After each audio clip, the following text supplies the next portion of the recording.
That's the black twig pickers right there. Right there, black. I don't know if I get a copyright strike. What? I think I got to talk to it. Like some old fiddle music, my friends. Old fiddle music, but I don't want to get copyright strikes. So I'm gonna turn that off. So doing an early live stream tonight. I gotta get my wife from L Airport in Atlanta. And anytime you're going on L Airport, you don't know how long it's gonna take. So I figured do an earlier live stream tonight. So she was supposed to be in by. I was supposed to get her by 8.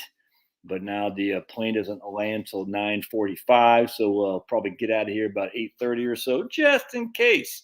So you got one person on here, right on. So that one, you're the coolest person there is. That might just be me, as a matter of fact. So we're just chilling. No one wants to see their old buddy Josh doing a live stream. So just remember, we got 2 YouTube channels, one on Heritage Wealth Planning, one on Josh Scanlon. So if you see people commenting, if you see me responding to comments, but they don't show up on your thing, there's Ben right there. Watch Flight Aware. There's Pablo. Hey, it's Carl. Yeah. Hey, there's Bruce. What happens with more and more men going their own way? I don't know. Don't know. I mean, it's not like we're having babies now as it is. In fact, what is the birth rate? Because I did a video earlier today. The birth rate in 1975 was half that what then it was in the baby boomer thing, and which was the lowest it ever been, even in the Great Depression. If anyone wants to go outside, hold on just a second. So I'm not sure what the birth rate for 100,000 people is in America now, but I mean, look, man, we're already. I mean, it's the facts. You know, the religious types are going to basically take over Europe, man, because Europeans aren't having enough kids. That's just a fact. And so as such, Europe will be a caliphate in 25 years. And you can't do anything to stem that tide other than, ultimately you're going to have more children. I mean, you can deport people, which is what they should be doing. What I'm saying, they should never let them all in to begin with. But, the facts are you have old population and fragile men. There's no one there to defend the borders. It's coming down the pike, man. And that's not going to happen here so much the way it is there, because we still have enough young sprite men, gun owners and stuff. I mean, America is still its own unique circumstance. So I'm not worried about that here. But, in fact, Europe is dying. I mean, it will happen here eventually. Don't get me wrong. I don't think it's going to happen quite yet. But Europe is dead. I mean, there's just no other way around it. It's actually amazing to watch. Amazing to watch. And hearing these guys in Germany and Sweden and France and another country saying we're going to start deporting people, massive deportations. That's what they're saying. Now, who is it? Paul Joseph Watson said the Pakistans are going door to door deporting Afghanistan's. Like, no, you're out of here, man. And Germany's like, well, we're going to deport people, but it's just they're it's lip service. They're not going to do it. They need to. You need to say, look, you're not here. If you're here and you're committing crimes, you're gone. It literally should be that simple. If you got to go door to door find criminals, freaking find criminals. We got Iowa in the house. I mean, if you're not supposed to be here, the problem is the Democrats. They want these people to vote. There's non-citizens voting in like Illinois and New York City is crazy, and non-citizens they're going to be cops and whatnot. It's nuts, man. So, all right, just FYI. So my wife is out of town. I got some toothpaste stain on my shirt. Had it shaved. When do you think the last time I showered was? Wife's been out of town since Wednesday. Been wearing this shirt for 2 straight days. 2 straight days. Haven't showered. Woo! I'm smelling ripe, everybody. I did brush my teeth, though. But maybe the 19th wasn't such a great idea after all. Was it 19th? I'm not sure. Maybe the 19th. I don't know what you mean, Carl. What do you mean by the 19th? So when your wife's out of town, you don't shave, you don't shower, you wear your same outfits. You don't care. It's great being a guy because you're just like, I don't care, man.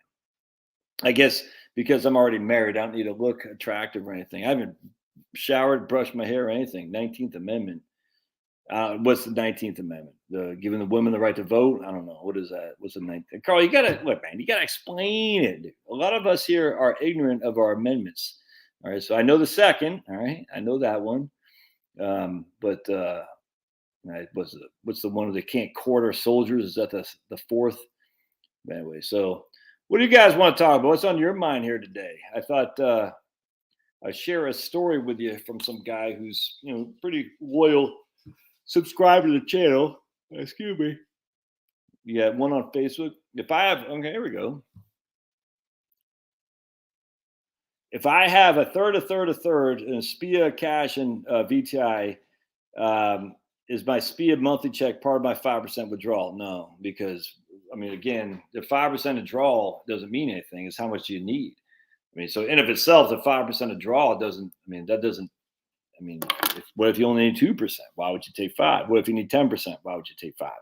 So you just say, how much do I need? How much does the egalitarianism or equality?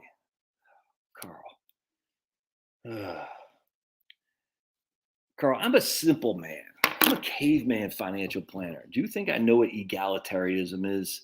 I don't know what that means. Is that inequality? I guess because you said or equality. Oh, Carl. Carl's too busy in his highfalutin ways to speak in ways that we could understand. Egalitarianism. I don't know what that means. In fact, I was just reading something the other day about egalitarianism. I said, man, one of these days I gotta. Pooping is too cryptic. Exactly. Carl's too sophisticated with these big words, while his thing is pooping while standing. Meritocracy, or okay, I know what that is, or equality. Are they mutually exclusive? Meritocracy or equality? I don't know. I don't know. Anyway, so going back to Hong. So if you need, let's just say you need $20,000 a year, and that equates to 5%. And now let's say you do a SPIA, and now you only need $12,500, from your to live on. Whatever the $12,500 is remaining on your portfolio, that's what it matters. No, that's a funny comeback. Who, me or Carl, Ted? That makes sense. So if you need 12, Ted, what's going on, man? You what's your future hold for your old Ted? Where are you going to find yourself? Anyway, so. Don't get caught up in a number. I'm just saying, if I have $1 million, you can take $50,000. Poop. Oh man, I thought you were saying it's a funny comeback from me. Oh boy. Oh boy. Oh boy. All right, hold on a second. My wife just texted me something, but she texted the family, so that's not specific to me. I just want to see. I love the 7% rule video. I might have just saved 2 more years off my working career shaved. Now, just because it did work, notice I say it worked. Chad, I didn't say it works, because no one knows. That's the thing that really drives you crazy. About this guy I posted about on my community tab. Some money manager says, "You're leaving money in cash. You will leave millions of dollars on the table." It's like, you don't know that. You can't say that, man. You don't know you're going to leave millions of dollars on the table. No one knows, man. And then where are you going to find yourself after that? They're a terrible Ted. Right. What are you snooping? What are you sniffing on? What are you sniffing on, doggy? Hello from Rhode Island. What's up, LD Murray? Oh yeah, look at that guy. Anyway, so it's like, you don't know that. No one knows what's going to happen in the future. So I said the 7% worked in the past. Doesn't mean it will work, if you know what I'm saying. Dude, what is it with you? All these dogs have ants in their pants since mom's. I know, they're like, where's mom? Oh my, I gotta show you this. What? Hi, buddy. See that guy? Yeah. Responsibility without authority is slavery. Authority without responsibility is tyranny. All right. I've been looking at 5%, buddy. I don't know what to tell you. I just keep hopping off. I'm not sure what you want, dog. Boy, what are you doing? What are you sniffing? It's like, I don't know what you're sniffing at. What is it that you see over there? There's nothing there, buddy. My son's has a couple friends over tonight, so they're downstairs. Did George end up getting a W? Did George? Because I know they were. It looked like they're pulling away towards the end there, but I saw it was a tight game at first against Missouri of all teams. Probably back to the Midwest, from which I moved 15 years ago. Portland, Maine is 2 left for me. Yeah, 100%, man. 100%.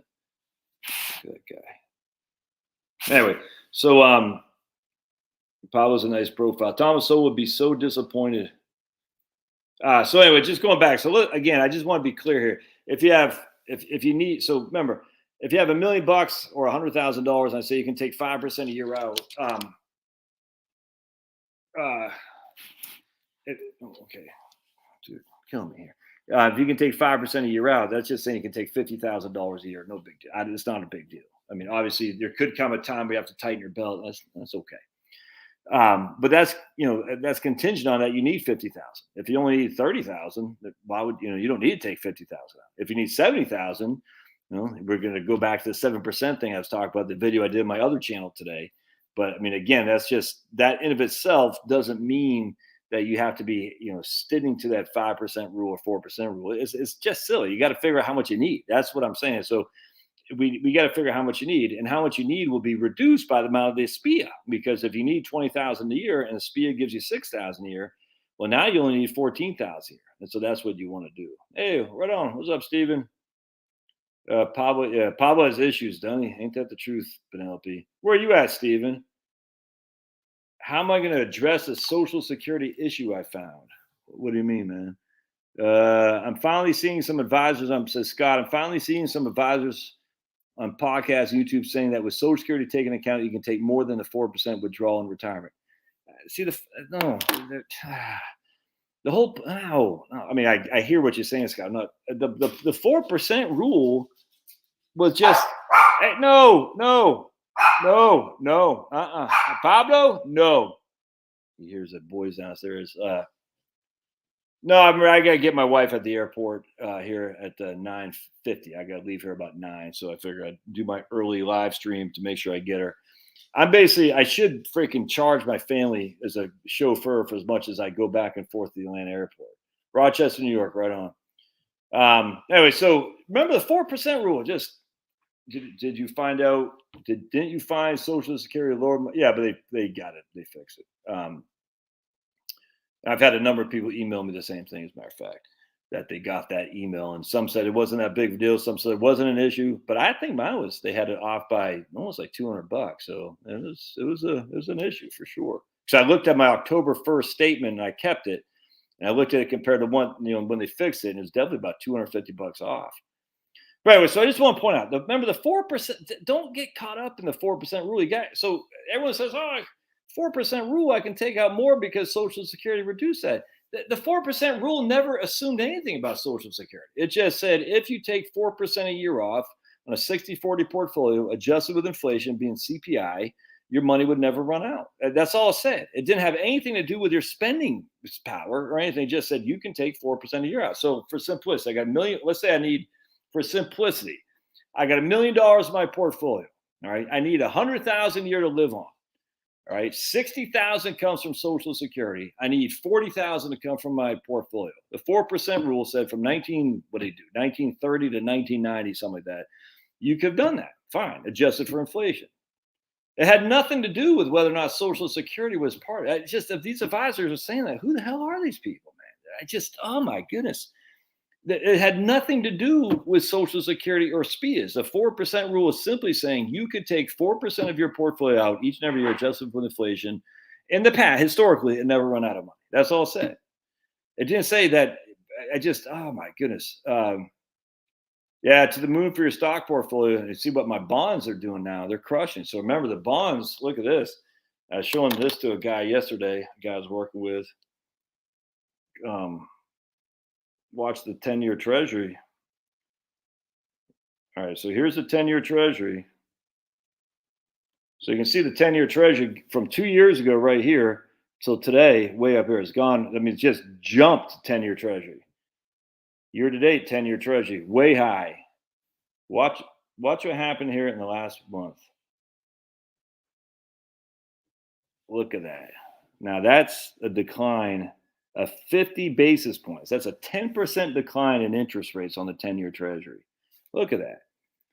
So I called it too early. I called bonds probably back in here, and I got smoked. But if you look at the last month, look at that. Why is that happening? Because everyone knows that the Fed now is going to stop the raising. Now, they said they leave the door open, they could raise some more. But they're like, nah, we're stopping, which now means the bond market is going to take off like a bat out of hell. Now, I mean, look, do I know? No. I'm just telling you, look, historically, anytime the Fed stops raising and it levels off, the freaking bond market takes off. So I talked to a lot of people. They're still suspicious of bonds. This your money. I don't care. But at the end of that, I love to talk to the lady today. You got 500,000 in the TSBG fund, guaranteed 5% rate of return. I love it, 100%. In fact, I'm going to show. I think did I do this the other day? I'm going to show you this right quick. I just want to show you, and I don't think I did this on a stream here. No, but Marie, what happens is, remember, bonds aren't just based on interest rates. They're based on demand too. I gotta get some milk for my tea. They're based on demand too. So are people more inclined to buy a bond when it looks like the rates have leveled off, or are they more inclined to sell it?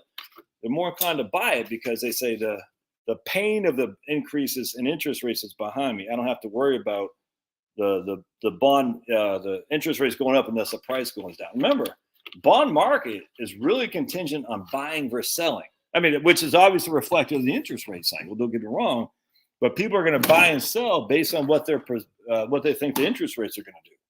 So the bond market, if they don't have to, it doesn't jump just because rates go down. I'll show it to you. So if you have a TSP, I kind of think bond yields have peaked. But I'm still kind of spooked with the last. Yeah, what I'm saying. I saw that. It's my man, the white running back. My man forgot his name. The white guy. Did he go for 150 yards? I hope for Clemson. Any team that has a white running back is my team. That's all I gotta say. Especially Clemson, man. Basically an SEC school. I know they're in the ACC, but basically an SEC school with a white running back. Remember, LSU had a white running back, Hester. What the hell was his first name? He went to the Chargers as a fullback, but he was there. He was a running back for LSU back in the aughts. Jacob Hester, is that his name? I can't remember, but that guy freaking. Oh, he was out injured? Damn. Yeah. The one time I was like, all right. Anyway, so check this out. So I'm going to show you the F fund. This is the TSP, their corporate bond fund, essentially. All right, so we're going to go TSP, F fund. We're going to go back to. All right, so we're going to go. This has been around since 19. Remember, as you guys are.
Yeah, I'm still here.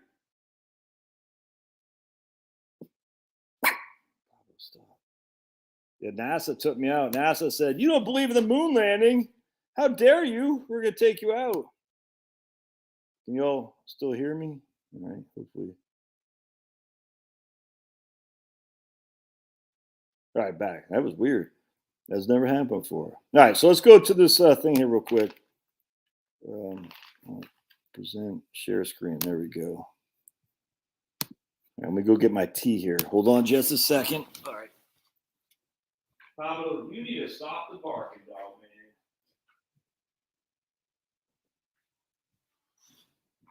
man. All right. All right. Hey, First Sergeant. Top of the morning to you.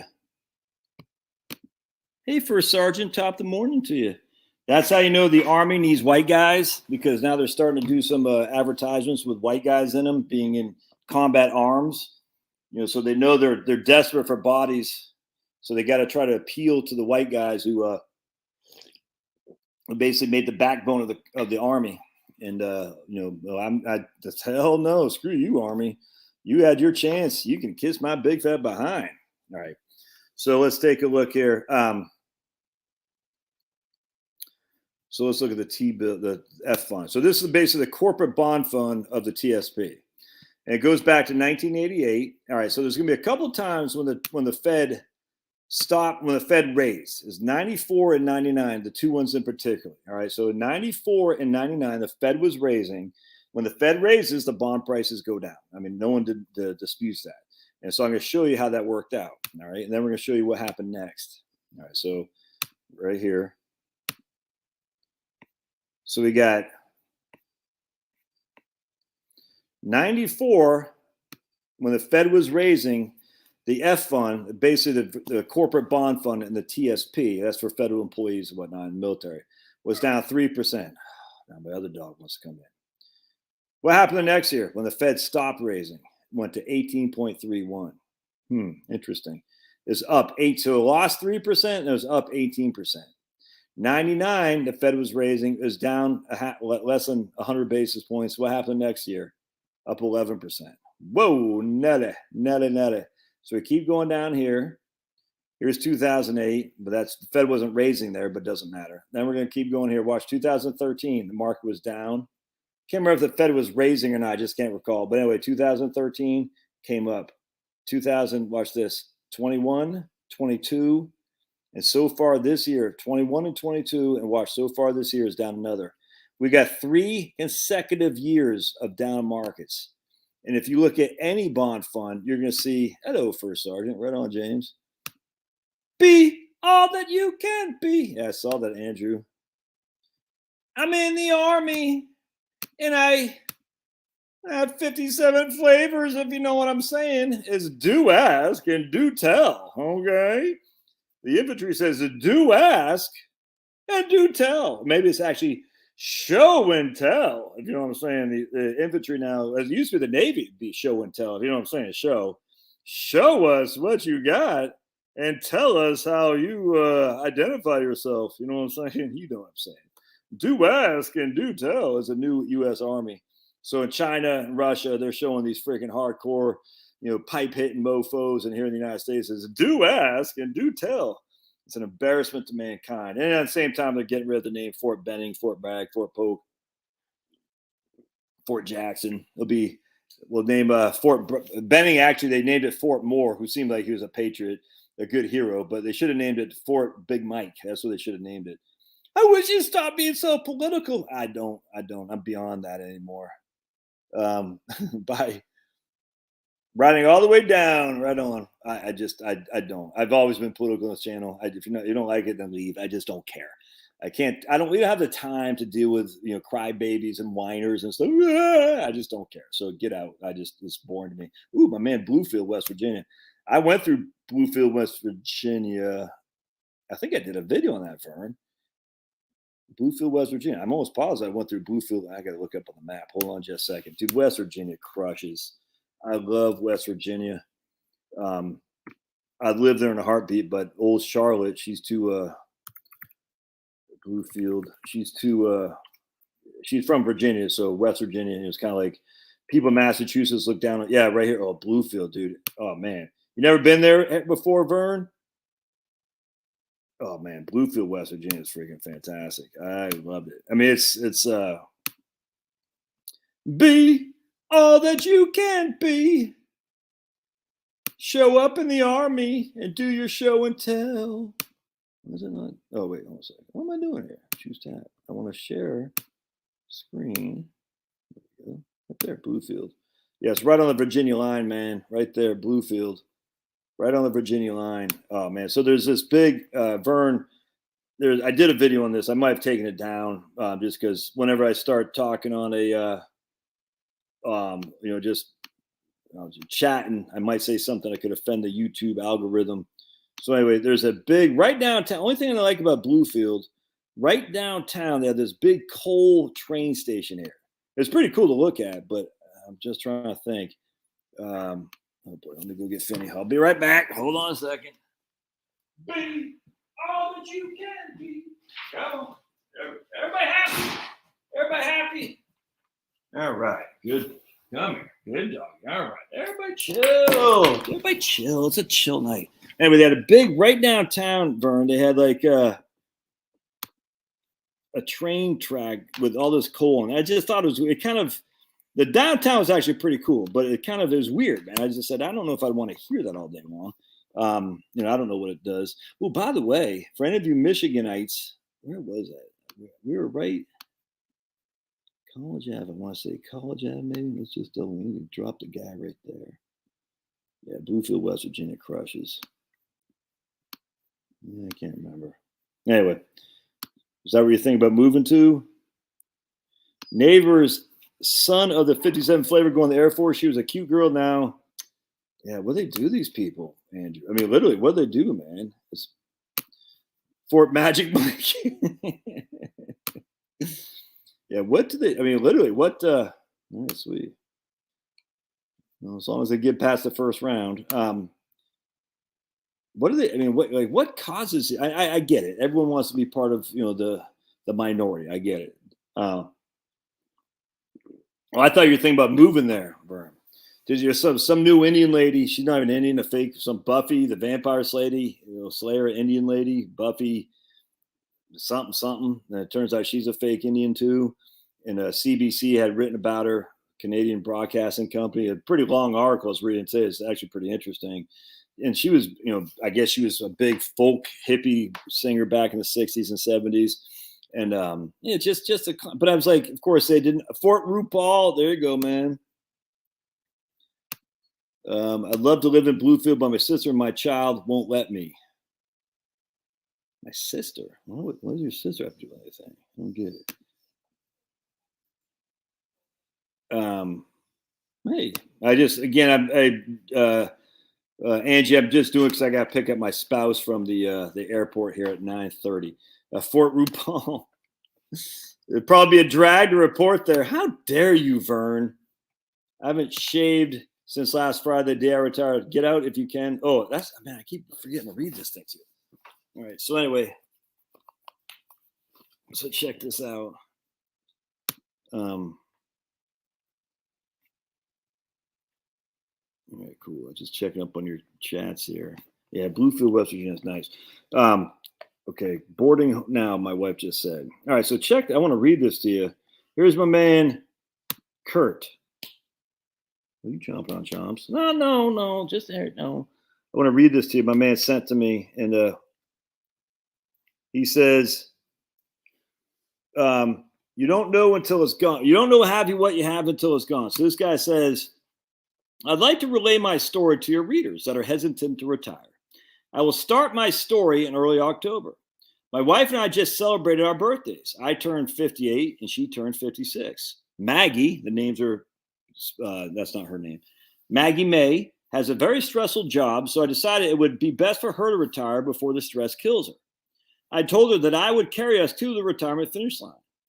We decided that her retirement date would be October 27th, just last week. Even though we had enough money for us both to retire, I would work for 2 more years. Maggie May and I both work from home. On October 26th, I started my normal shift at 7 a.m. at 6:30. At 7 a.m., all of a sudden, my right arm went totally numb. That lasted a couple minutes. Then I noticed I was having difficulty with my cognitive skills. I did not take the warning signs. I thought I could just rub some dirt on it and move on. I did not want to ruin Maggie's first day of retirement, but I had to own up to it that something was wrong and I needed to go to the hospital. I arrived in the ER and I told them what had happened, and they immediately rushed to get a CAT scan.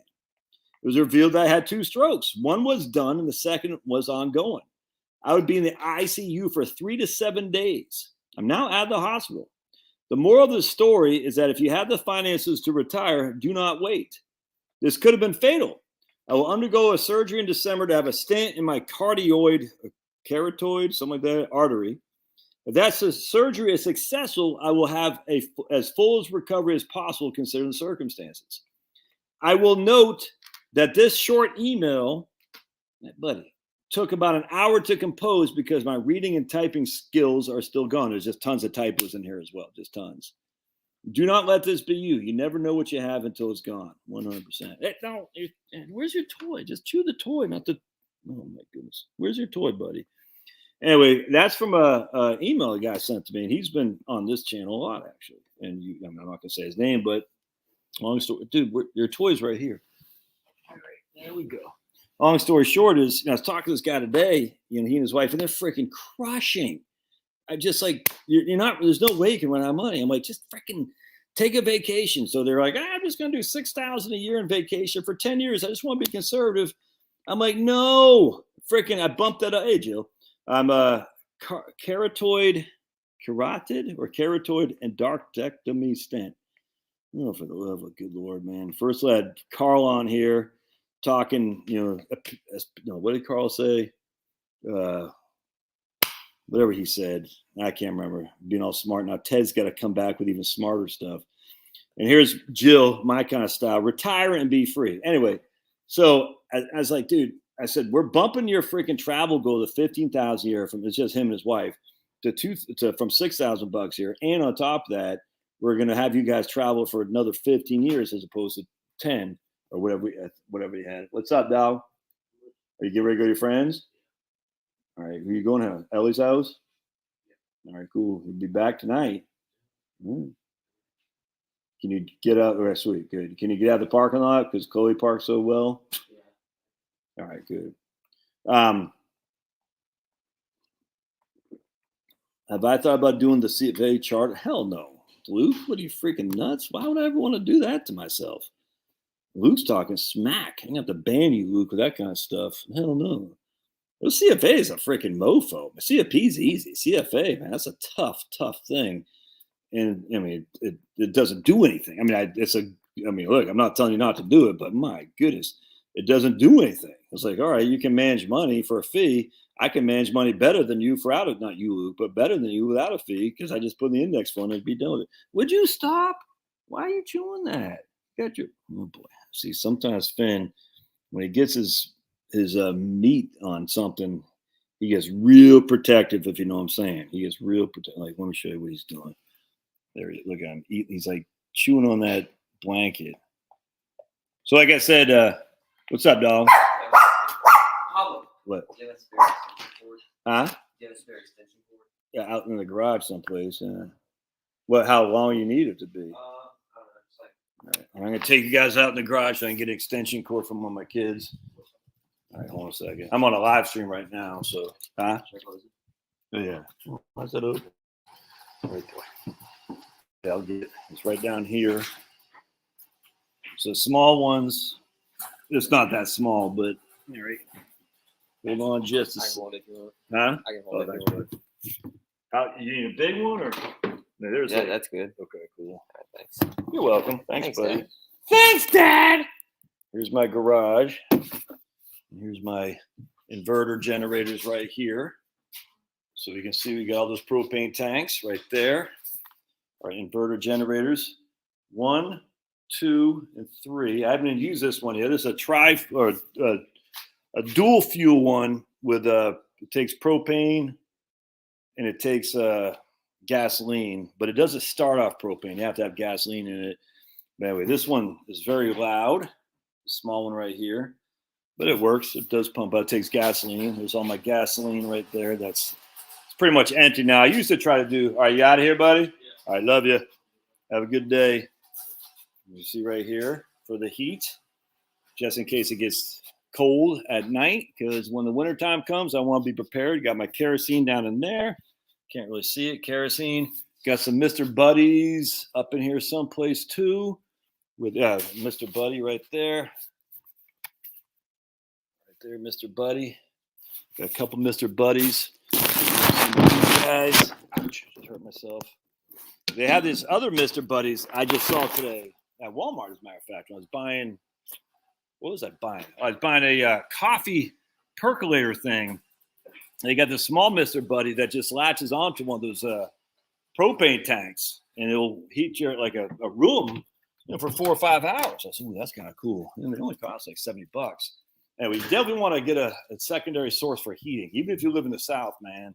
It's no joke, man. When the cold comes, cold kills a hell of a lot more people than warmth does. That's just a fact, Jack. Hold on a second.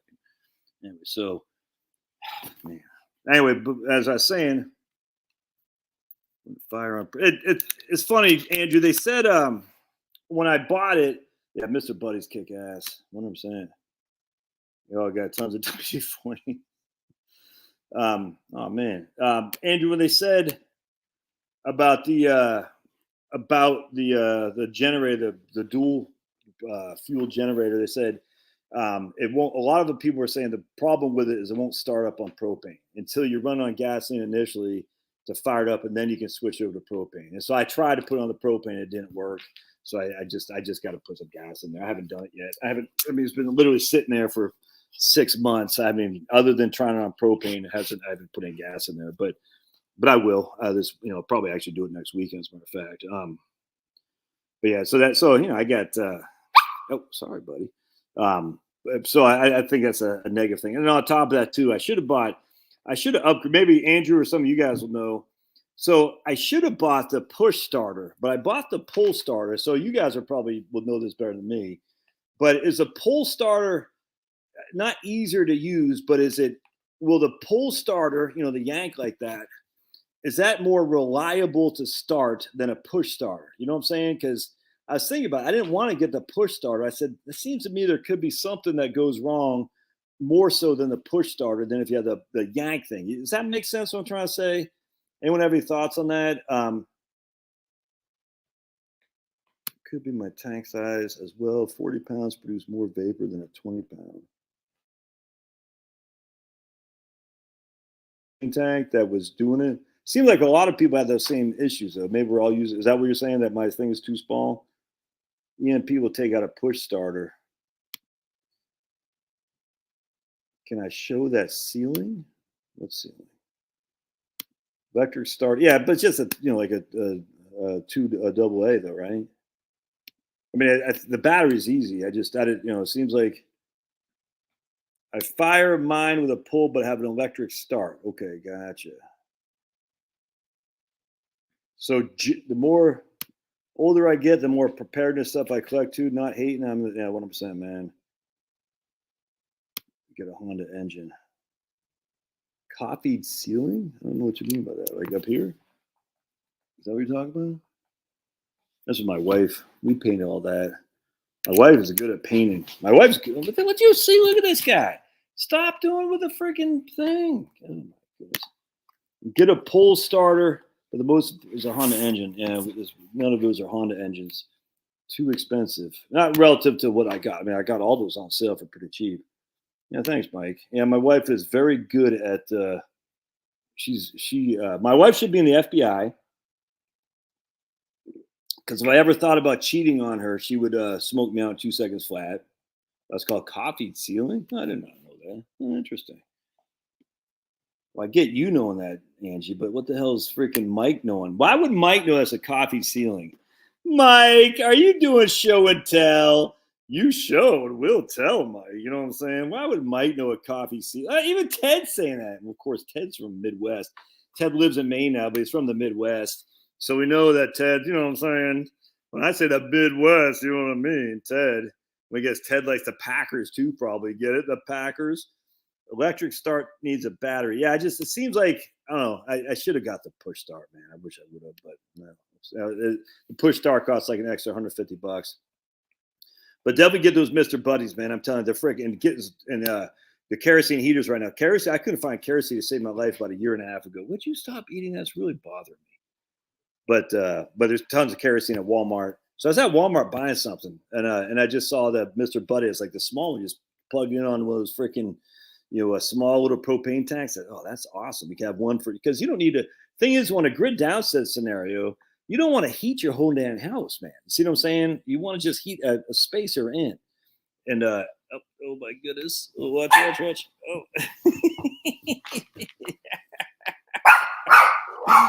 They're very well trained dogs, these guys. Oh boy. Oh. Here comes Pablo. That's not first class entertainment that deserves a super chat. I don't know what is. Look at these guys.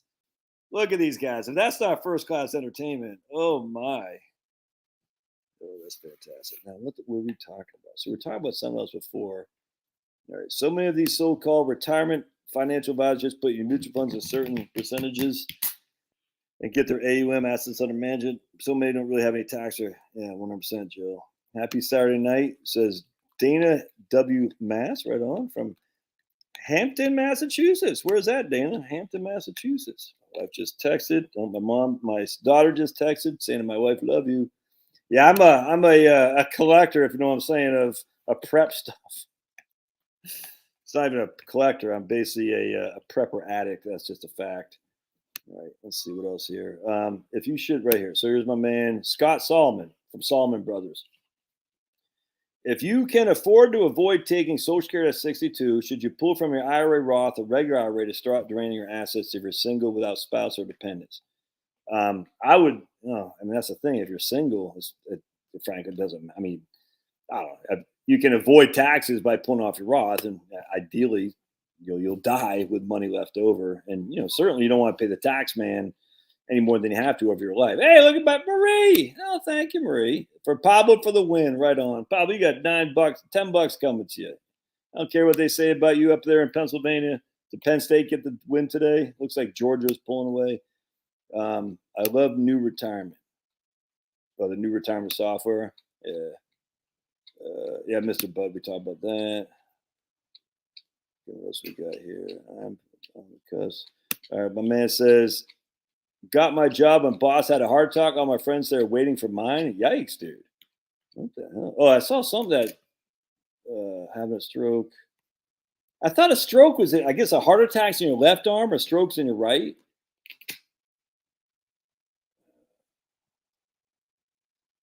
Oh, man, Marilyn's fine, dude. You haven't seen my video, Vern, on retirement.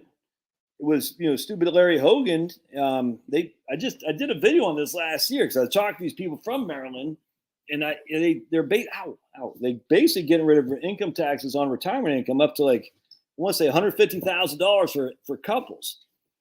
You know what I'm saying? So you can easily retire in Maryland without getting spanked. Maryland's I love Maryland. I'm not gonna lie. I mean, I hate the politics, but Maryland it's got everything good policy want. It's got, the beaches, other than Baltimore. I mean, you don't want to be there, other than Montgomery County, where I went to high school. But you got the beaches, you got like Cumberland, Maryland, you got, out there in the rural part of Maryland, Hancock, Maryland. It's got 4 seasons. I love Maryland. And they got the crabs. The guy was telling me today, he said the crabs are going for like $80 a dozen of Maryland blue crabs. But if you just buy the crab meat itself, it's a lot cheaper. So I was like, man, $80 a dozen. How do people not love dogs? It's the funniest thing. Look at that. Oh my goodness. Isn't that just, oh man, I love it. And here's Pablo, just knuckleheads, each and every one of them. Oh my goodness. I could do this all day long. All right. So my man, I saw Andrew right here. My wife had a couple of strokes just as the vid got cranked up. Damn. Just as vid got cranked up? Okay. Just as vid got cranked up? I thought you meant this vid. I'm not sure what you're talking about. Oh, we got $10 from, hey, right on, man. Taking the fear, loving life. I've been retired for 5 months now. Right on. I always forget your name, brother. Is it Tim? Tim in New Hampshire, where Dad lives in New Hampshire. Thanks, Josh, for taking the fear out of retiring. Loving life. That's awesome. What do you find yourself up to when you're retired? I wish you'd focus on us and not the dogs. Oh, wait. Dogs always come first, man. Keep it tender on your battery. Coffee ceiling. No, Coffered ceiling. I thought I said coffee ceiling. Coffered. Oh, Angie, you do that kind of stuff? Yeah, well, you're a lady. Ladies are supposed to do that kind of stuff. You can also access a flywheel and spin it with a cordless impact wrench. Oh, Harry, Andrew. Dude, I have one skill and one skill only. That's to do what my wife tells me. Access a flywheel and spin it with a cordless impact wrench. I don't know what that means. I mean, I know what a flywheel is. I know what a cordless impact wrench. Accessing and spinning it together. Dude, I'm just a caveman. I don't know your ways. I don't know your ways with this kind of technology. You know what I'm saying? Next thing you know, you're going to tell me that uranium can burn steam to heat a turbine, to spin a turbine to get unlimited carbon dioxide free electricity, Harry. And why call Harry Andrew? Oh boy. Well, thank you. My wife is very nice to paint that. She, like I said, she paints everything. Natural gas. No, I don't have all electric. You're just. There it goes. We have natural gas, thank the good Lord, because natural gas is a gift from God. The government doesn't need my labor. It taxes my pension and stock portfolio just fine. 100%, man. Look at Eric. Did you change your avatar here, Eric? Is this Eric a major, like major in the Army? Michigan next week. Ooh, Michigan's going to steal their stroking me on either side. Man, I didn't know that. Really? So if you have if your if your arm suddenly goes numb, that means it could be a stroke. Interesting. So I had one. Remember, I was doing this 2 years ago. I was up in Maine, and I was driving, and then one of my hey, I got $5. Right on, appreciate it. For dogs, I can't stand the whining, the barking sound. Plus, I'll never do the pickup dog poop or spend any money on veterinary visits. Oh yeah, but Jeremy, because you're in the Army, and we know what the new Army. Jeremy's in the new Army, but Jeremy, how can you not stand that? That is like the cutest thing ever. Look at those ears. He's ruining this couch. All right. Ow. Oof. Still couldn't be on either side. So when I was in Maine, I can't remember which side it was, but I remember I felt numb in one of my arms, and I felt kind of out of sorts for some reason. I went to the ER. They did a CAT scan and said, "You're fine." So okay, and I'm not sure what happened, but it was scary. I'm not going to lie to you, man. It was scary. All right, so we got Little Saint, Mr. Josh. What's the best age to retire and why? Is there such a thing as retiring to? No. You retire when you're ready to retire, man. There's no right time to retire. It's ready when you got the money to do it. If you like your job, don't. Heart attack, left arm, stroke can be varying. Left or right arm depends on which side of the brain stroke. Okay, interesting. Ted, are you in like that kind of is that your business? Because you know all the technology, the words and stuff. Right on, CC. Dogs rock. CC, tell Jeremy to go pound sand with his anti-dog screeds here. Only reason I read his super chat is because he gave me $5, but his anti-dog screed. If he just wrote that in the freaking comments, well, give me $5, I'd have banned it for life. My dad had a stroke with less side effect. It developed bad vascular dementia. Oh man, so it's crazy how a stroke can just do that. It's just weird. Like you're just sitting there, and all of a sudden, boom, and now you got, this is crazy how that works. Has anyone ever heard of Powhatan, West Virginia? I'm not sure I'm spelling that right. I wonder if that's a little dump of a town that's still there. I never heard of it. COVID. Okay, gotcha. I gotcha. Right on. Gotcha. Vid COVID. Okay. He's going to pull your arm off. Don't worry about a heart attack. Exactly. Steve, that's right, Steve. 5/8 socket. Is that a 5 or 7 series BMW? You think I have a BMW, Ted? I will never. And look, if you drive a BMW, anyone out there, I'm fine. You're cool with me. I got no problem with that. I will never, ever drive a BMW or a Mercedes. I literally can't. Not that I want to, but I viscerally cannot do that. So I was telling these people today, because they drive old vehicles. They're the millionaire next door, man. They've been married for 30 years, work in the same company for 35 plus years for all of them. And just live in the same house for 30 years, just, crushing. And they just save. Anyway, it's time for them to buy a new car. I said, all right, what are you going to get? Whatever. And they said, man, we're going to buy a $25,000 car, maybe like a Chevy S10. Remember those old S10s? And I said, it's funny. I have a visceral reaction to driving a fancy car. And I remember I said, so my uncle was getting ready to graduate from Annapolis in 1975. And I remember my grandpa had flown in from California to pick us up in Portland, Maine, because we lived in Maine. And he was taking us, we're taking the Amtrak train down to Annapolis. I remember that, dude. Oh boy. See, look at this guy. If you could see his muscles on his jaws, he is like, dude, he's a strong boy. Not the brightest bulb in the house, but he's strong. He's got these muscles like a pit bull. Like if he grabbed onto your neck, it's over, man. Isn't that right, baby? Isn't that right? And Pablo, where are you, Pops? Anyway, so we're driving to the Amtrak station in my grandpa's car. He had rented a car, and remember those old Lincoln Continentals where they had the in the back, the what the English people call the boot.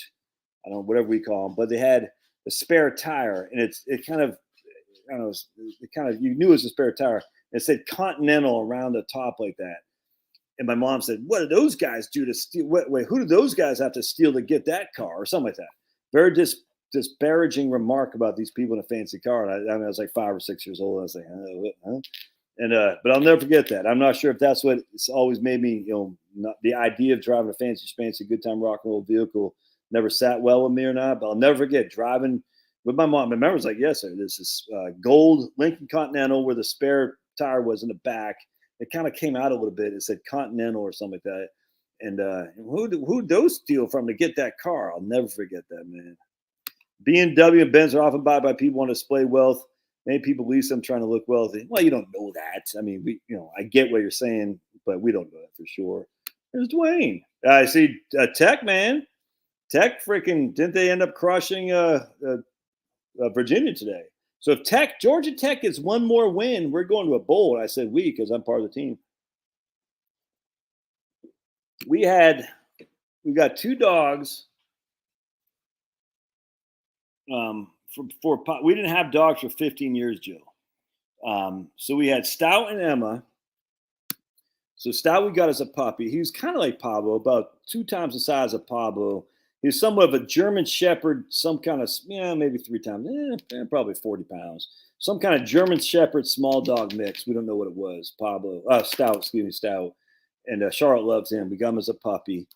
And when we, and he just loves Charlotte the way Pablo loves me. And we got him as a puppy. And then we went to PetSmart. I can't remember where we got Pablo Stout from, but this one lived in Phoenix. Then we went to one time we're at PetSmart, and there's this dog. They're giving away dogs or whatever. And this dog kind of leaped out at me. It kind of scared me a little bit. And I said, "Oh, a dog!" And so I went and I sat. And then Emma was her, and she did to me what Finney did to Charlotte, which is she licked my face, and I just literally loved. I was in love. It was all there was to it. I just loved it so much. And I love Stout. Don't get me wrong, but Stout was Charlotte's dog, and Emma was mine. And just so we got him. We brought him home, and they loved each other and all that. And Emma would every now and again have to chase Emma through the streets of Phoenix because she'd run away, and then she'd come back. Anyway, so what happened was when we got to we drove them cross country when we moved back to Virginia, and I had Emma and Stout with me, and Charlotte had Maddie in a baby seat. And I got to keep my eye on the clock here. And then we get back to Virginia, and everyone's living fine. We have pictures of Emma and Stout, basically next to there's a picture of Maddie as a baby and a little kid. There's Emma just looking like guarding her, and Stout doing the same thing. Emma was about 70, probably 60, 70 pounds, about the size of Finney. But then later on, about 4 years later, Stout got schizophrenia. He just started getting angry at girls. It was crazy. He snipped at Maddie a couple of times.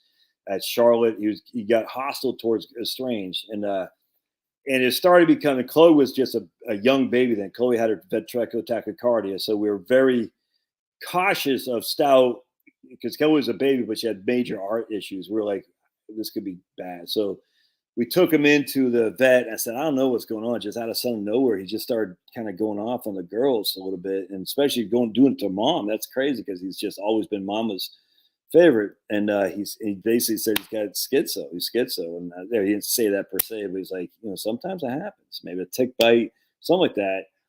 I said, is there anything that you know? I mean, you're just gonna have to put him down. If you're worried about the safety of your children, you're gonna have to put him down because he's only gonna get worse. Lincoln Continental, shaggy rung interior is something I can get by. So we put him down, and I took him. Charlotte couldn't do it, so I took him to the vet, and I literally held him in my hand, and man, I'm gonna start crying thinking about it. They do the thing, and it's just, he's just gone, and just I don't know if if you ever put a dog down, you know exactly what I'm talking about. It just friggin' sucks, and Charlotte was devastated, and so I I came home and I knew that we were gonna have to do the same with Emma. Emma didn't have an issue like that, but Charlotte was devastated about Stout. And I said, we can't have Emma and not Stout. We couldn't do it. It'd be mentally exhausting. And so we did the same for Emma. And that like in a week's time, and it freaking crushed me, man. It crushed me because I was like, I can't. We took Emma to a place to give her up, and she just no one's going to take her because she's pretty rambunctious and she just loved me, but she's wild and she could not. No one's going to take her. And man, I remember taking her, and I just that sucked. And then I remember like Maddie came home like, "Where's Emma?" She knew what happened to Stout, and we gave her away to a farm in Augusta County, which was a agricultural county right behind us. Oh, I hope she's doing okay. Can we see her again? I said, yeah, maybe. And then, man, that sucked. And so for 15 years, like Charles also became allergic to, come on, baby, to animals, dogs. And so for a long time, like anytime we go to her friend's house with dogs, she'd sneeze and stuff. And for a long time, she just couldn't have dogs. And then one time, it was funny. She took Liam, Charlotte, and one of Liam's little buddies up to Winston-Salem to see some kind of tennis match, some like professional tennis match with whatever. And Liam's little buddy Nate, who Liam's still good friends with, said, talk about his dogs. You should get a dog or something like that. And it's funny because Chloe and I were still here, literally right here. And Chloe was looking up, she had done like PowerPoint presentations for Charlotte and me to get a dog. And I just, I said, we're not going to get a dog. We're just not going to, I told her it hurt too much to put them down. And Chloe had these PowerPoint presentations of why we should and all that. Anyway, and she would always be looking at the, not help wanted, but dogs thing. And she said, and Chloe always said, when we get a dog, we're going to name Pablo. Always said that. And it's crazy. So anyway, so I remember Chloe and I sitting right there, and Charlotte called me, and she goes, "Hey, what do you think about getting a dog?" And I remember I looked at Chloe, and because it was on speaker, I said, "Is this a hostage video? What the hell?" You know what I'm saying? Because Charlotte was always one of those adamant against it. And I said, what's going on here? She goes, "Well, Nate was just talking how much he loves his dogs, and Charlotte always had dogs growing up too. She goes, I love dogs, but it's been long enough, and I think I can deal with it." And I was like, "Are you kidding me?" Anyway, check this out. So remember, Chloe always said, we're going to get a dog named Pablo. Lo and flip and behold, Chloe looks on, dogs for a hire thing. And there's this dog right there, that guy. And you'll never guess his name. Pablo. His name Pablo. It's a small dog, lap dog, which Charlotte loves, named Pablo. Not necessarily, it's not a long-haired dog, not shaggy, but I don't know if I'd call him short hair. I guess so. And it was like it was meant to be. So like 5 minutes after Charlotte called me, Chloe texted Charlotte a picture of literally this dog named Pablo, who was just up in Dalton, Georgia, about an hour away. And it's funny. Chloe and I were just talking about this today too. So we drove up there to get Pablo from Kate. That's the name of the lady's dog. In fact, she texted me not too long ago. I could text her back. When the minute Kate gave Pablo to put me over, Chloe just told me, she goes, you could just see like how he knew he belonged. It was crazy. You could just see it in his eyes, like he smiled. And I was like, man, that was anyway, that's why I tell you, Marie's got Subaru. Yep, 100%. Anyway, giving up dogs, put an animal down. Yeah, it is, man. I will never, ever, I just, you put them, it sucks. All right, so let's see what else we got. I'm a Subaru guy for life. 324 in the Forest over 12 years. Donated to Humane Society. Got an Outback. Yeah, what I'm saying. A lot of people love Subarus. Very interesting. The marketing. My dad has always had a Mercedes because how reliable they are, but also lives in Germany. Here they are very expensive to maintain. Yeah, look, if people, I can't do it. It's just for me. It's one of those things I can't do. I cannot drive a Mercedes or BMW. It's always for me been a rich guy car. That doesn't mean it is. It doesn't mean it doesn't mean anything. Do not take this wrong. Just I couldn't do it. Like I could never drive a Tesla. You know what I'm saying? I just can't. If it's forced on me, maybe I will, but I just couldn't do it. But yeah, my goodness, German engineering, for heaven's sake. You know what I'm saying? Give me a break. It's not like they don't know how to make cars, the Germans. Turtle Boy was a red. Yeah, I saw that. Turtle Boy, 100%, man. Turtle Boy's arrested. I have been following it. It's getting a little bit boring to me, Karen Reed thing, and I love Turtle Boy, but the only drawback is now it's more about Turtle Boys being arrested. Not Turtle Boy specific. I'm not saying this on Aiden, but just like it's kind of taking a turn for just. It's one of those things you can only generate so much things until you go to courts and have all the hearings and all that stuff. And yeah, he's definitely being framed. There's no other way around that. But he'll come out ahead for sure. I've donated to Turtle Boy. He's not going to jail. I'll tell you that right now. Let's see. I have no brand loyalty. I like Toyotas, man. There's no other way around it. I'm a big fan. My first car was a Toyota 1983 Toyota Tercel 2-door, 5-speed. Freaking Betsy was just I love Betsy. I'd still be driving that sucker if I could, man. But we got hit by a deer in Rochester, New York. And then my second car was a Toyota Tercel, the 2-door Toyota Tercel 5-speed. We drove that, man. I bought that at Jack Taylor Toyota in Alexandria, Virginia. We drove it to Phoenix. We lived in Phoenix. Drove it back to Virginia. We traded that in when we had Maddie. No, we had Maddie. We traded that in, I think, when we had Chloe in 2003. So we had that for 10 years because of 1993. Because we only had 2 doors and there's not enough room to put 2. I mean, it's just be too much of a pain in the ass to put 2 baby seats in the back of that. So we traded that in for what did we get? I can't remember. I think we just sold it, and then we took the money. And we bought a 1997 Dodge Grand Caravan, like the minivans. Let's see. Changing things up a little bit, says Ted. I just finished my state lawyer, putting on finishing touches. Don't put it off. There's much more to will, just create a will. Yeah, 100%. So I had this client and working with them from Alabama a couple years ago. And she emailed me in July, we'll just say Tom. Tom died suddenly at the age of 61. And I said, well, it sucks. You know what I'm saying? I said, well, I mean, at least you're the beneficiary of his IRAs and stuff. Nope. Well, at least he has a will. Nope. At least they're on the deed of the house. Nope. And I was like, we had talked about that, because that's one of the things I hammer. Most places where I ding people on financial planning is the most place I ding them on is the lack of estate docs. And so I hammer that.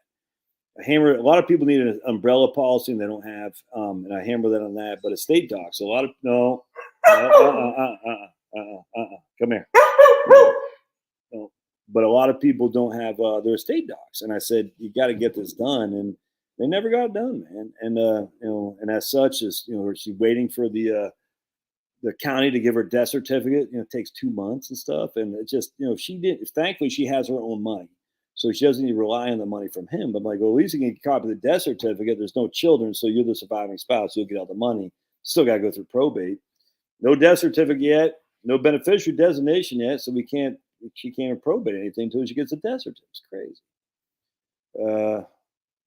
Pablo, he was still a puppy when we got him, Joe. Yeah, I think he was. Maybe not. I think maybe he just turned a year. I can't recall, but he was. I think he was only 8 pounds at that point. Is that right, baby cakes? Is that right? About 8 pounds, Pablo. Yeah. I have no issue if people want expensive cars, if that's what they enjoy. 100%, Penelope. I just don't finance it, for heaven's sake. I mean, Josh, you just made me realize how old I am. You were 5 or 6 when I got out of college in 1975. Yeah, man. You're my uncle's age. He graduated the academy in 1975. My Uncle Charlie. And he actually had major issues when it comes to, let's just say some people think it's the Wuhan thing, and some people think it's the other thing, if you know what I'm saying. And we'll let that rest because who am I to say? But let's just put it this way: he had major issues. He's still alive, thankfully. But Outback wagon. I don't even own a car. I don't need one where I live. Okay, Lord of the Rings is on Sci-Fi right now. If y'all are bored, wow. So I'm boring everybody. Ooh, okay, that's nice. There's Andrew. Yep. Right, I'm saying, got to buy an umbrella policy. Only about $250 for $1 million coverage. 100%. Steve is working second career. I'll make sure Charlotte hasn't texted me. Okay, cool.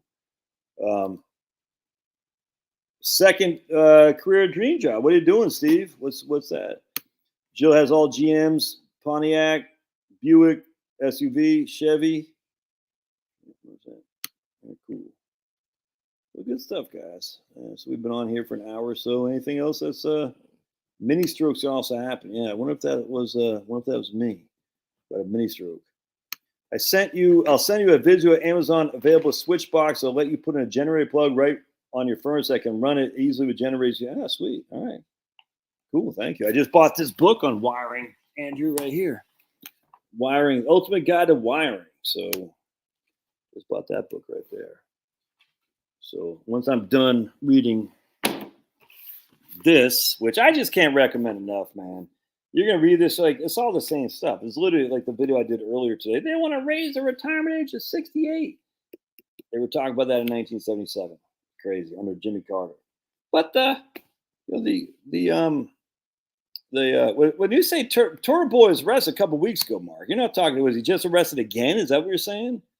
I mean, because he was arrested a couple weeks ago.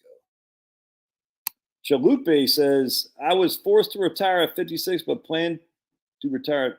I'm forced to retire at 56 and plan to retire at 52, 53. Yeah. I managed medical, malpractice claims. I bet there's all kinds of medical malpractice. First of all, we know tons of people steal from Medicare and Medicaid. We know that for a fact. And then there's tons of people on insurance that are, just we know for like just property casualty. I lost my wedding ring, and there's so many fraudulent. Why do people gotta be frauds, dude? Just live a righteous life, and just why be a fraud about stuff? And I know medical malpractice is different. I get it, but when I was at USA, there's so many people. You see you'd open up the USA portal, what we call portal, and you see Josh Scanlon. There'd be a big red thing. Don't let him back in the association because he fraud, insurance fraud. You're like, damn, it was crazy. Like, why did I just don't get it. I mean, who am I? Maybe I'll be there at some point. I don't know. If you have a stroke in the right side of the brain, it will affect the left arm and leg and vice versa. Certificate of VID. Oh, yeah. Backside. Certifiable has been. Plus dog hair in the house. He goes, no, never. Not Jeremy. Maryland is America miniature beaches, central plain. Yeah, 100%, man. Maryland's. Oh, there's Rita May. Who's Rita May here? Rita May. I saw somebody say Rita May in here. What happened to her? What happened to her comment? Who's Rita May? Thanks for keeping it real. Your advice gave me more confidence to retire 2 years ago. Right on, Rita. Steve from York, PA. Right on, man. Gotta buy. Talk about that. TIA is a mini stroke. Wife had those years leading up to her major strokes. TIA. Are you on the side of Jeremy Boring or Matt Walsh? Or are you open to looking at legal issues and societal issues that are affecting relationships and marriage rate? I don't even know what you're talking about. I don't know what's that Jeremy Boring guy from Daily Wire, Daily Call, or something like that, or Matt Walsh. I don't know, Jeremy or Carl. Or I'm open to looking at legal issues or societal issues that are affecting relationships and marriage rate. Yeah, dude, 100%. I mean, let's see. I mean, I don't know. I just I think Matt Walsh seems all right to me. I think Jeremy Boring is. Are they saying Ben Shapiro guys? I can't stand Ben Shapiro.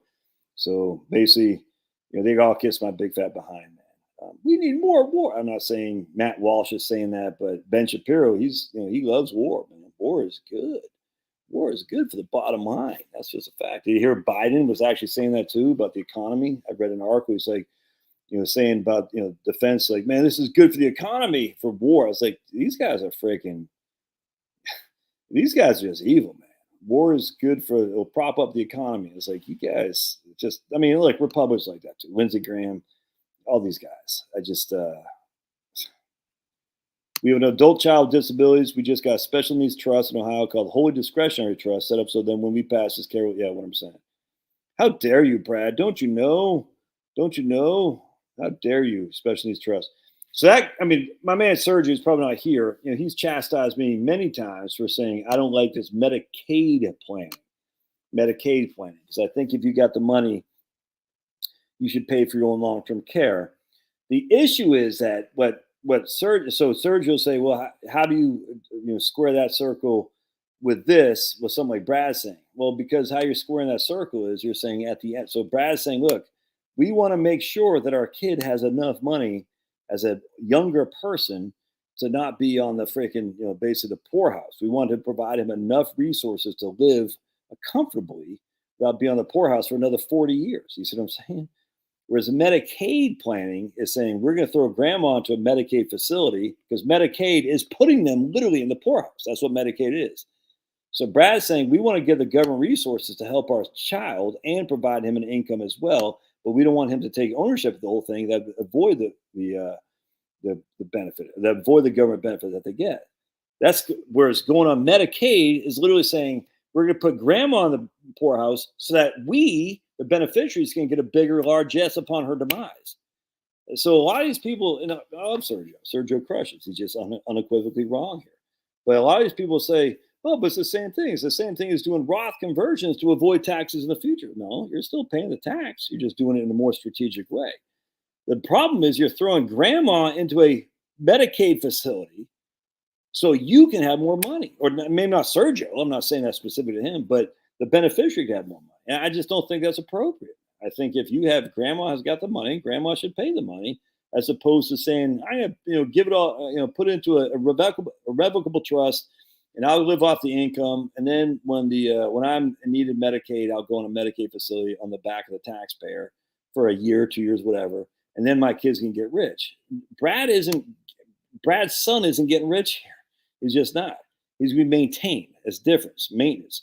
And trust lingo, what we call HEMS, health, education, maintenance, and support. It's a little bit different here, but a special needs trust, it's kind of the same thing. We're having a trust that the kid or the wife or whatever doesn't own, but they have access to 5% a year. And I don't know about Brad specifically. It's 5 and 5, 5% a year or $5,000, whichever is greater. Obviously, 5% a year, and health, education, maintenance, and support. All right. That's a revocable trust. So we're based on what we do on this. We do this for what's called a Q-tip trust, so we could bypass the spouse. We set up a couple of bypass trusts, so we bypass the spouse's. We'd use our own estate. We'd maximize our own estate. We don't really have to do that so much anymore because of portability. It's been a long time since I had to go through this, so I'm butchering it. But generally speaking, there wasn't a portable estate tax exemption. So if I died and left everything to Charlotte, and then let's just say I was subject to an estate tax, I give an unlimited exemption to Charlotte. So if I had $8 billion, I don't have nothing that I give to Charlotte is subject to an estate tax. When Charlotte dies, everything she has, she'll get a $5 million exemption, and everything above that is subject to estate tax. So ideally, what happens is I set up a bypass trust. I take $5 million, put in a bypass trust, essentially not for benefit of Charlotte, but she would be the beneficiary of health, education, maintenance, support. And so that way, I can't remember if the exclusion, maybe it was when I died, I forgot. But anyway, I'm using my $5 million exemption, and Charlotte is using her $5 million exemption, and both end up to their children. It's called a bypass trust. There's a Q-tip trust too, which I remember the Q-tip trust didn't bypass, so it went to the wife's estate. I've just drawn a blank. But anyway, you don't really need to do that much anymore, simply because the estate tax exemption is so high. It wasn't that high 15, 20 years ago when I was doing this stuff. And again, it's been a long time. The point, I forgot what I was saying. The point, right here, going back to my man Brad. But the issue again is that Brad isn't getting wealthy. See what I'm saying? Brad isn't getting wealthy by having this kid in a freaking, a poor man's facility. You see what I'm saying? That's not how it works. The exact opposite of Medicaid plan. And by the way, Medicaid, I mean, look, man, your grandma, she's knee deep into it anyway, in skilled care. Do you actually want her in a Medicaid facility? They're not that pleasant places. Well, grandma doesn't know, but you know, and let's just put it this way. There's someone near and dear to my heart. Not Charlotte, not that near and dear to my heart. Let's just put it this way. There's someone near and dear to my heart who, when someone was in a facility, was very worried she's going to live too long because that's going to reduce her inheritance. I'm not going to say more than that. I was like, how do you, I just never forget, I got to be careful, but I say, how do you live like that? Like, oh man, it's crazy. And there's other issues there that just what the hell? It's crazy. Still bothers me to this day. Actually, not gonna lie to you. All right, that's good stuff, Brad. Not good stuff for your boy, but now Brad has a way, a methodology to make sure that his assets don't go all out to his kid to let me just double check the thing here to violate the kid receiving government aid. Brad paid for government aid. We have a responsibility to our citizens, by the way. Again, why I'm against abortion. We have a responsibility to our citizens financially. And that means we have to pay tax. And we just don't pay that much in tax, my friend. I'm sorry, we don't. While you're working, you do. You do. I mean, you're paying a lot of tax. Don't get me wrong. When you're retired, you just don't pay that much in tax. I deal with people all the time. I'm retired with a couple mil, even more than that. I'm like, your effective tax rate is like 18%. Now, $300,000. Just not that big of a deal. Hey, Gordon. There's Gordon. I've seen you around. TIA. Transient ischemic attack is what it sounds like when you're in Maine. Sometimes called a pre-stroke. Damn, that's scary. Wow. Attorney charged less than $500 for the trust and wills. Yeah, I don't know, man. Was he actually an estate planning attorney? That seems very cheap. My wife was determined to have that lack of fully developed. I can't speak. So if you have I tell you, I started taking. I got Costco because I'm kind of I don't want to say organic. I'm definitely not organic, but I'm kind of hippy dippy when it comes to nature. And I started this right here, red yeast rice, right there. There's a lot of evidence that can help with your blood pressure, and so red yeast rice, and I kind of follow the hippy dippy stuff in that regard because they're saying here's a statin. I said, take that damn statin and shove it up your freaking butt. I don't want your stupid statin. I just walked into your office. You looked at my blood pressure one time. It's high. And then you said, here's a statin for you. So, well, how long did it be on this? Well, the rest of your life. So what happens when I get off? Well, I don't know. But is there any side effects? No. It's proven to be good. I said, you're freaking full of crap, lady. Because I've read the book on statin. I know how statins work. I know the long-term ramifications of your mind with statins. Has you, Doc? No. Well, by the way, here's your 8th booster. Have you done any ramifications on how those affect you? No. The FDA does. Oh, have they now, Doc? Have they? Do we still got Pfizer, Mr. Pfizer, Travis Kelce up there saying 2 for a price of 1 or whatever the hell it was? Now the FDA is like, maybe we shouldn't have done that. Pfizer's already freaking advertising that with stupid Mr. Pfizer, freaking Travis Kelce. Freaking clown. 2 for the 2 and 1. No, Bob, 2 and 1. And now they're saying, maybe not so good. How about the freaking ramifications of MMR? Was it DPT? Freaking smallpox? All this other stuff? All these vaccines we used to give? How about the ramifications of that? Has there ever been a study? And there hasn't been a study. No one can show me there's been a study that shows that. There's this one thing, because I've been through this a million times. Maybe it's changed the last 3 years. I guarantee it hasn't. There's this one thing. The Institute of Medicine said, "Oh man, we've looked at it and we don't find any evidence." Blah blah blah. I said, "You're not. That's no. That's not." And guess who's on that? Guess who's the chief guy who wrote that? Martin Kulldorff. That guy from 2013, 12, 13. Martin Kulldorff. Y'all know Martin Kulldorff? Yeah. He's a guy who's been banned now because he challenged the efficacy of the vax, the COVID stuff. But he was the same guy in the Institute of Medicine pushing this idea that we've had studies after studies after studies that show the efficacy of all these vaccines going to newborn babies, how safe they are. And yet, if you actually look at the study, because no one wants to do it, because everyone's just so damn brainwashed. No one wants to take 2 seconds. They don't want to be called Jenny McCarthy. Crazy. They can all kiss my ass, dude. I'm so sick of freaking medical industry, the science industry saying they know it all and they don't know crap. I'm just sick of it, dude. This must have been back in the old days, like, during when the Christian, look, I got no qualm with the freaking Spanish Inquisition. I get, what I'm saying? The people are like, oh, the Spanish Inquisition, Galileo or something like that. Dude, I just, look, at the end of the day, this must have been what, when I say I got no qualm with them, I'd much rather have a Spanish Inquisition than an atheist Inquisition like we have now. That's for damn sure. Anyway, at the end of how many people the Spanish Inquisition killed? Well, they were crusaders. Yeah, I mean, well, it sucks, dude. But what happened to the Ottoman Empire? Sultan Mehmed or Mehmed or whatever. Yeah, they were good people there. The Moors in Spain, give me a freaking break, dude. Never mind the Aztecs. I'm sick of the freaking European Christians being always on the defense. Screw that. We crush, and that's a fact. Have we done bad things? Well, welcome to the freaking world, man. Human beings always do bad things. Have we done a whole lot better things than bad? Damn right. Western Christianity is the freaking light of the world. Everybody knows this. It's not Judeo-Christianity. It's not Islamic Christianity. It's Western Christianity. And the only saving grace now is Africans and freaking, I don't even know about South Americans, but definitely Africans and Asians too. Because they're the ones being kicking ass and taking aim. Whatever Christianity we have in the West now is freaking so damn emasculated. It's embarrassing. 57 flavors. The Pope out. What the hell's the Pope doing? Freaking pushing Che Guevara. He's all clowns, all fake show.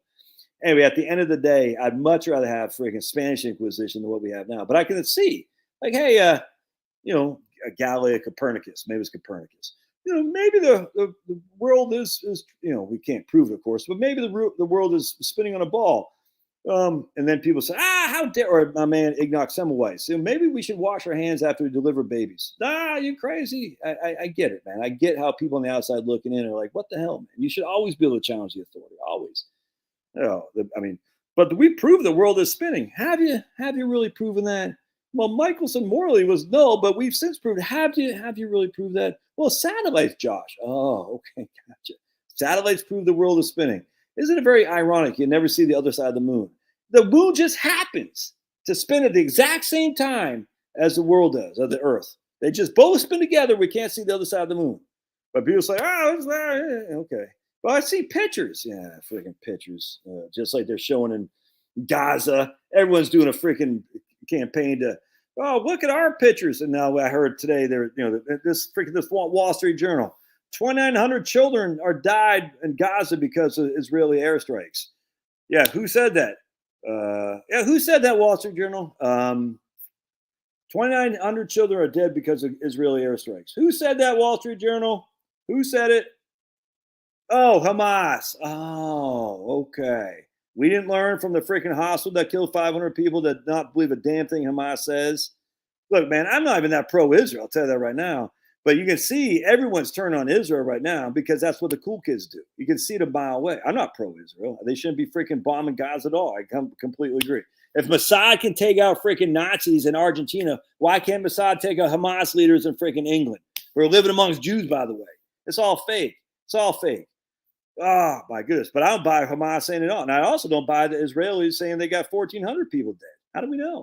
A friendly fire attack? How do we know? Just because you said it? Oh, so here's $1 billion trillion to go to war to kill each other. Like, wait a second. We don't have enough money to freaking finance Social Security, you freaking ass fools. You know what I'm saying? I'm like, what the hell is this? We're going to give all this money to stupid Ukraine, which is basically probably going to be the next Israel right there in Ukraine. And then we're going to give. Why do you think Ukraine's killing all their young people? You think this is by just some happenstance? It's all by design. So Israel says, "Look, man, we got to go someplace because everyone hates us now, and now we don't have enough. Now we're basically, we're one of the heaviest 57 flavors countries out there. We just don't have enough fighting people to maintain our defense. We just don't. We've been too addicted to bad things. Everyone's jabbed up. Our men are freaking cooked, and we're going to get overrun by these people now. 50 years ago, we could take them. We can't anymore. And as such, we're going to have to move someplace. It's going to be Ukraine. See us a mile away. And Ukraine just happens to have all this money coming from the United States as well. Oh, my goodness. It's so freaking clown show. And yet all these people I said, well, Israel said 1,400 people. How do we know? Now, Hamas, 2,900 people. How do we know? Oh, none of them would lie. They'd all tell us the truth.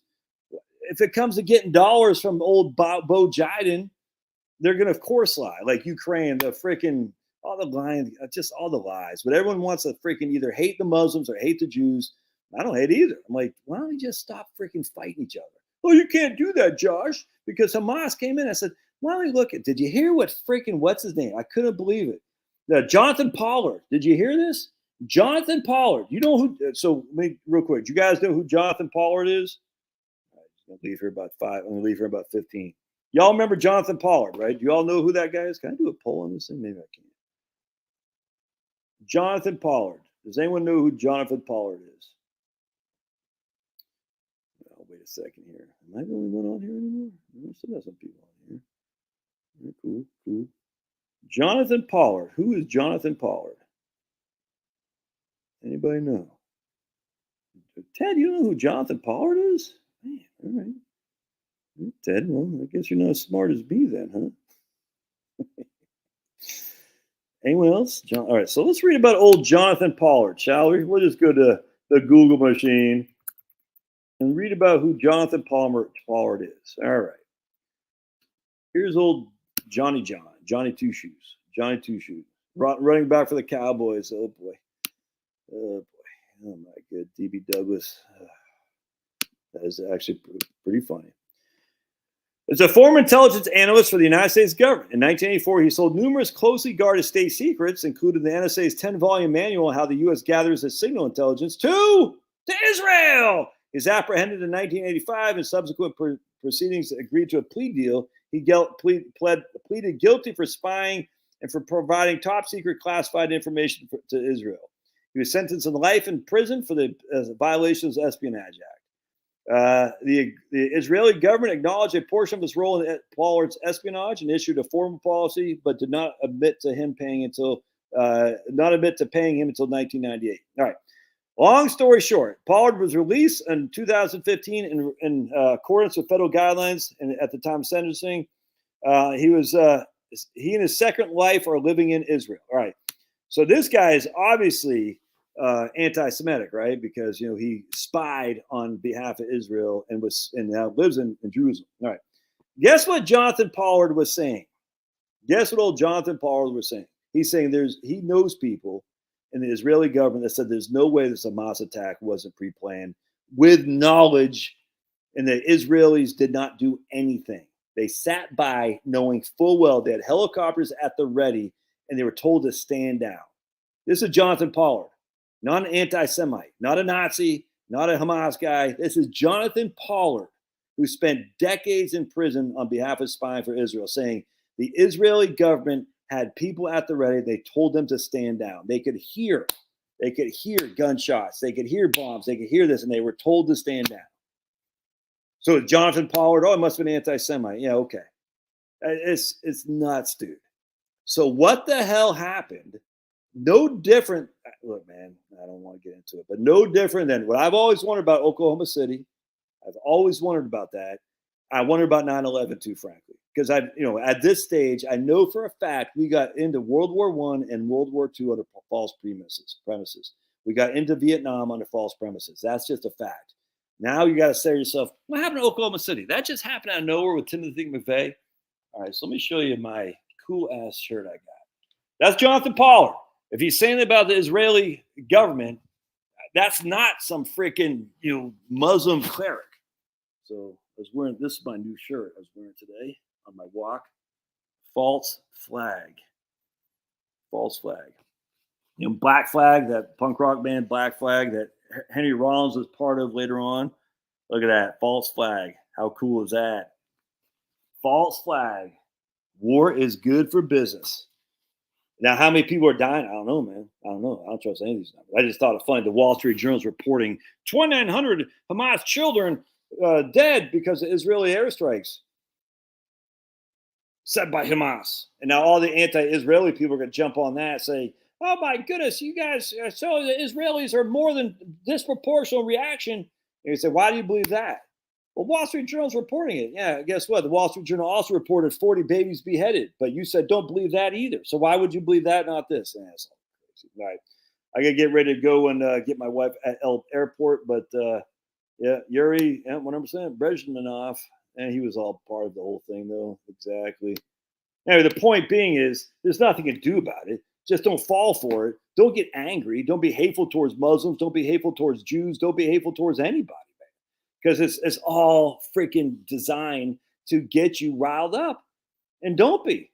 Freaking love your brothers, man, and sisters. Just love them. Say, man, I love you for who you are. Now, if you try to kill me, that's a problem. And that's what happened in Israel. I'm not denying that. I'm not denying that Hamas came over. The question is why and how. Now, I'm not denying Israel is doing the same damn thing Douchebag later in life after his punk rock career. Yeah, Henry Rollins is always kind of a douchebag in my opinion. Now I'm not going to take a shower, Ted. Woo! That's right, man. That smells like Pablo's breath. Hey, look at. Please don't know that people don't know. They don't know the Book of Revelation. Well, Revelation wasn't in the Old Testament, but the Old Testament is pretty interesting, and it just makes you wonder. Here we go. So I'm in the Book of Judges now. Every day I read 2 or 3 chapters in the Old Testament. I tell you, man, there's some serious stuff going on in that Old Testament. That's you got to say to yourself, huh? Things that make you. All right, I got to go to the bathroom. I got to get my wife. God bless. Thanks for being here on short notice. People, my son's, some of his kids are downstairs acting crazy. But do you think? All right, I don't have time to answer that. Sorry. All right. God bless. We'll see you guys.